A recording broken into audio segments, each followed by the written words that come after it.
180-Day Loop. Episode 27. To Oswego We Go.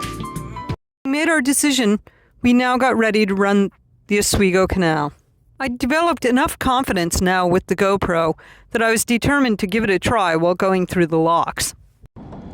The approaches into the locks seemed more daunting to me along the Oswego Canal.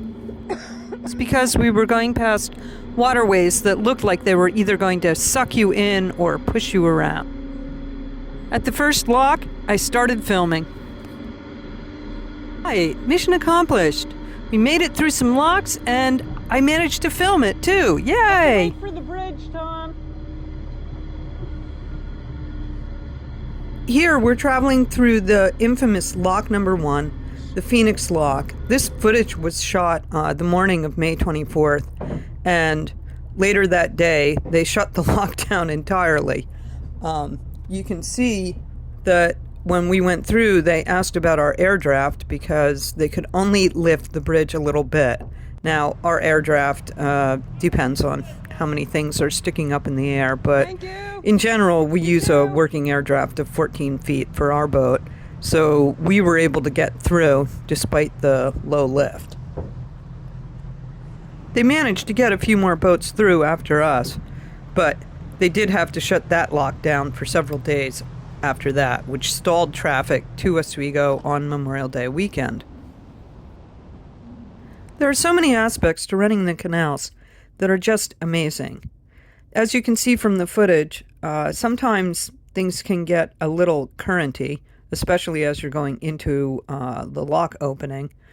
When I see the water flowing through these systems, I wonder why it isn't worse, honestly.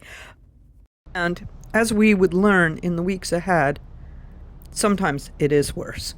It's obvious that these canal systems were powerful economic engines in the late 19th and early 20th century.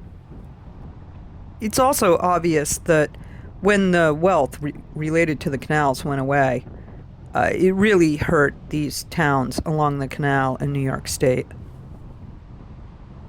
In Europe, there's been a very refined effort to develop tourism along waterways like this.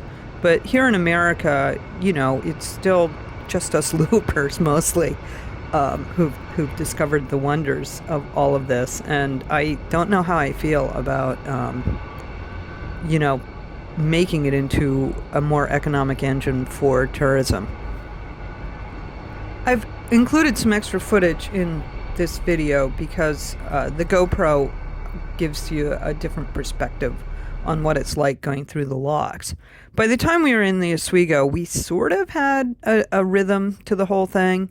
So I would go to the front of the boat, and with the boat hook, I would catch the lock line and slip, our line around the lock line. And then Tom would tie up the back. And it took us a while to sort of figure out the dynamic for this two-person lock tie. Share more about that in my next video.